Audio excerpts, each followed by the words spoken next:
O Evangelho de hoje é de São Lucas, o capítulo 9, os versículos de 7 a 9. O Senhor esteja convosco, Ele está no meio de nós. Proclamação do Evangelho de Jesus Cristo segundo Lucas. Glória a vós, Senhor.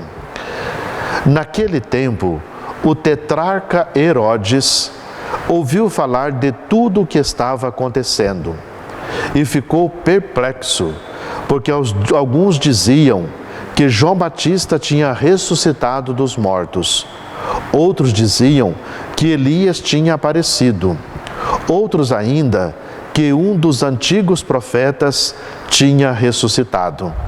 Então Herodes disse: eu mandei degolar João. Quem é esse homem sobre quem ouço falar essas coisas?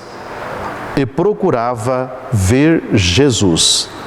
Palavra da salvação, glória a vós, Senhor. Por isso é interessante o seguinte: Jesus Cristo anuncia o reino. Eu gostaria de recordar que na época de Jesus eram muitos os que se diziam Messias. Vários grupos anunciavam a palavra e muitos diziam: eu sou o Messias. Então Jesus Cristo não era o único no meio de vários grupos que dizia ser o Messias. Bem, numa situação desta, como podemos diferenciar onde está de fato a realidade para dizer que Jesus realmente, como identificá-lo? 2 pontos. O primeiro, os discípulos. Para todos os outros, quem escolhia o mestre era os discípulos. Então eu podia escutar esse, escutar aquele outro, e eu dizia: vou seguir este. Como muitas pessoas hoje fazem. Escuta esse aqui, escuta alguém na internet, escuta ali, diz assim: esse está certo, os demais não. Então acaba seguindo aquele a qual eu escolhi. Jesus, o contrário.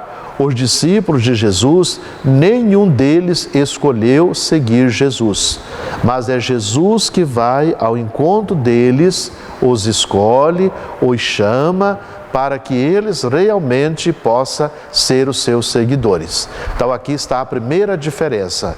Quem escolhe não é o discípulo, mas o mestre, Jesus Cristo. Segunda questão fundamental é a palavra, o testemunho de Jesus Cristo, como ele testemunhava com a sua vida o Evangelho.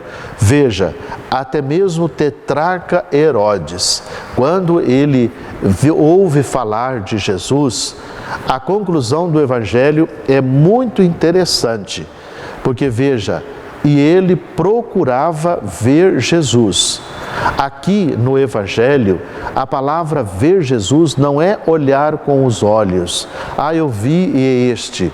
Mas o ver Jesus é um desejo de deixar-se encontrar. É um desejo de fazer uma comunhão com o Senhor. É um desejo de fazer uma adesão, fazer parte do seu projeto. Por isso, queria ver Jesus.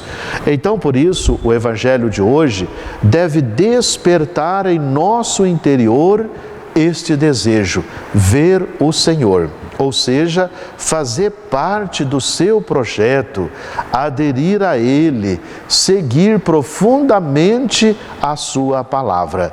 Então veja, o mal, a discórdia, as divisões, tudo isso nos afasta desse desejo.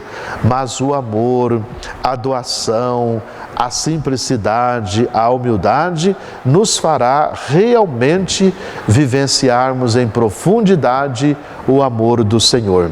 Por isso, então, o Evangelho nos ajuda a compreendermos, a vivermos e a buscarmos o Senhor. Por isso, então, eu quero pedir a você que durante estes dias, na palavra, na oração, procure ver Jesus. Ver Jesus significa fazer silêncio, leitura orante da Bíblia. Durante todo este mês, estamos falando da leitura orante da Bíblia. Por isso, eu convido você, se ainda não está praticando, pratique a leitura orante. Ela vai, de fato, ajudar a mim e a você a ver o Senhor, a ter um encontro pessoal com Ele e fortalecer a nossa fé e a nossa vida com o Senhor. Então, ele queria ver, assim como outros também queriam ver o Senhor. Por isso, então, é fundamental para nós que vivamos esta experiência da fé e do amor. Mas uma coisa também que é fundamental nisto é a pregação. Quando nós anunciamos o Evangelho, se nós tivermos como intenção, como interesse no Evangelho em ser elogiado, condecorado, então nós não estamos seguindo os caminhos do Senhor. Porque os caminhos do Senhor é quando eu anuncio o Evangelho, quando eu falo e você segue não a mim, mas que segue ao Senhor, Jesus Cristo, o nosso Deus. Por isso, então, vamos pedir ao Senhor que fortaleça a sua vida, a sua caminhada de fé, para que possamos sempre termos esta experiência de amor, de comunhão e de partilha.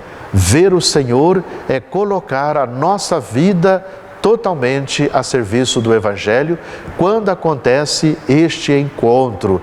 A gente poderia dizer, o Senhor que nos convoca e eu deixo ser convocado, e há uma fusão onde nós nos tornamos um só, como já diz muito bem São Paulo. Não é mais eu que vivo, mas é Cristo que vive em mim. Que a palavra do Senhor, então, nesses dias, nos fortaleça neste mês de setembro, aonde somos convocados a vivenciarmos esta experiência do amor, da bondade e da paz. Deus te guarde e te abençoe.